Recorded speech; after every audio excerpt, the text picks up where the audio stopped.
G'day, I'm Scott Phillips, the Motley Fool's Chief Investment Officer here in Australia, and welcome back to our rebooted series called What I've Been Reading. One of our analyst teams shares with you something they've been reading, an article, a book, a paper.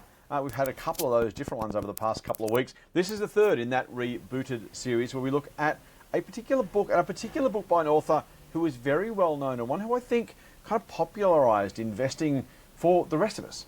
I'm going to introduce you to analyst Kate Lee. Kate, g'day. Hi, good morning. Now, mate, you've brought us Peter Lynch's book, Beating the Street, one of these seminal books in probably the 90s, I suppose, maybe early 2000s it was released. Firstly, tell us about Beating the Street. What is the book about? Yeah, so I think before doing that, let me just step back and introduce Peter Lynch. I think he's my, I'm a big fan of him, and I'm sure there are many fans in the investing community who follow him. And then, when I like somebody like Warren Buffett, Peter Lynch, Howard Marks, I'm obsessed with them. Then I read all the books. I bought Korean version, I bought English version, and then he wrote cool. Two bestsellers. One is the One Up on Wall Street, which is very famous.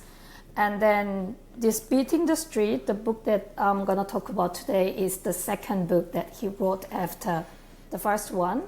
So the book is all about investing, right? And then it is about how he picked winning stocks during his days managing the Fidelity Magellan fund, which, by the way, was famous for annual return of 29% during his tenure.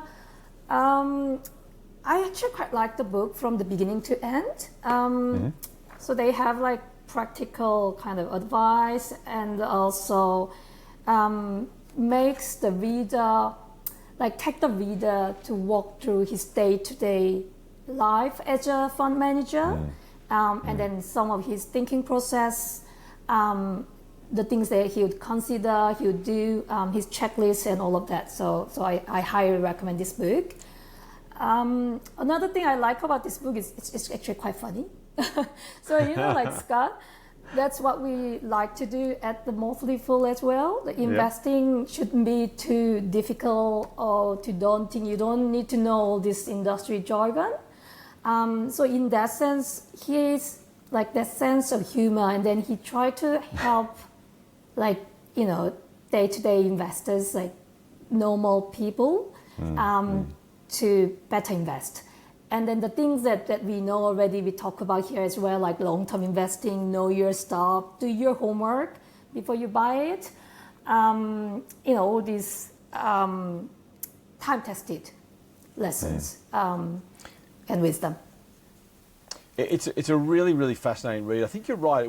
I think that both those two, One Up on Wall Street and Beating the Street, the first books that really kind of made investing accessible for the rest of us. As I said before, it's actually very, very simple language, talks about anyone can do it, makes it funny, as you say, a very interesting interesting read that gives us a chance to kind of really get under the bonnet. And again, as you say, because Lynch was so successful, sharing some of his checklists, his approach, the way he goes about finding great companies to invest in, I think is a really, really key takeaway from the book. What would you say, in terms of people who are reading this book, should you read One Up on Wall Street first? Can you dive straight into Beating the Street? How do you attack Beating the Street?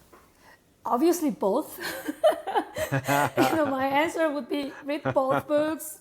Nice. Look, if you're not a big reader, that's fine. You can go to the YouTube and listen to his previous interviews from the 70s, 80s, It's just full of wisdom, and that he is funny. I would say the big difference between the two books would be One Up on Wall Street is more about theory, it's more like basics, like how you do it.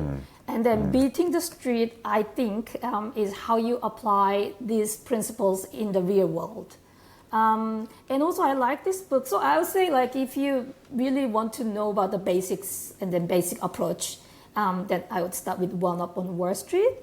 And then Beating the Street is more like how you're going to apply them, with the actual examples. Of course, those examples are in the old days, right? So the companies themselves may not be relevant, but how you look at these companies, individual industries, what are the things that you want to focus on? That's still very valid. Also, I liked this book because it's very personal. Like in the first chapters, you talk about the decision that, by the way, he retired at the age of 46, which, by the way, is the same age as me right now, so I can really relate to that better. So he talked about his personal life, and then he had daughters, and he wanted to spend more time with them. All this, his kind of philosophy, and also the reason why that he wanted to retire at that young age was because his father passed away at that age.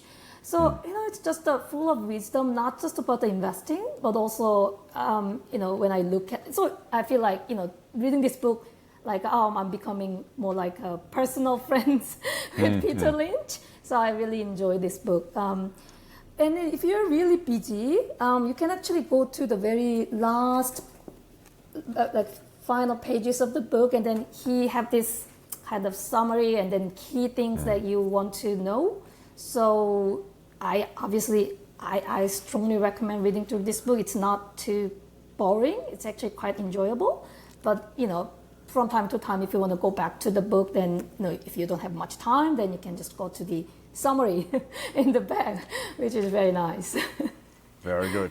Beating the Street by Peter Lynch, highly recommend. I love that book as well. I may have them up on the shelf behind me. I won't turn around and show you the back of my head, but great author, great books, really worthwhile, particularly if you're getting into investing. If you're looking for a way into investing, some of the stuff that people recommend you read can be really dense, really heavy, and good content, right, but can be hard to get into. Both his books, one up on Wall Street and Beating the Street, super accessible, super readable, as you say, Kate, relatable, funny, interesting, highly recommended. Thank you for sharing Beating the Street by Peter Lynch with us. We'll try and put a link to the book purchase down in the description below here somewhere, probably an Amazon link or something. You click through that and buy the book, or find other ways, as you say, Kate, to get some Peter Lynch wisdom from a man who did it all. 29% return per annum over a decade or so, a remarkable investment track record. And like anything, it's one thing to teach. If you can actually show you've done it before, that gives us the double benefit. So, Beating the Street by Peter Lynch. Please do read it. Kate, thank you for sharing your time and expertise with us. We look forward to talking to you again soon. Meanwhile, Phils, don't forget, while you're here, please hit the like button on this video if you want to help us share it with more people. Hit the subscribe button too if you want to make sure that you get everything we have.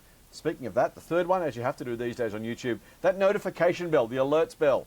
That means next time we publish something, we're going to publish something at least weekly. In fact, we're going to probably have 2 videos a week at least. Some weeks we'll even have 3 or 4. So if you don't want to miss anything from Kate and the spectacular crew here at The Motley Fool, please do like, subscribe, and hit that notification bell. Until we speak next time, thanks for watching, and Fool on.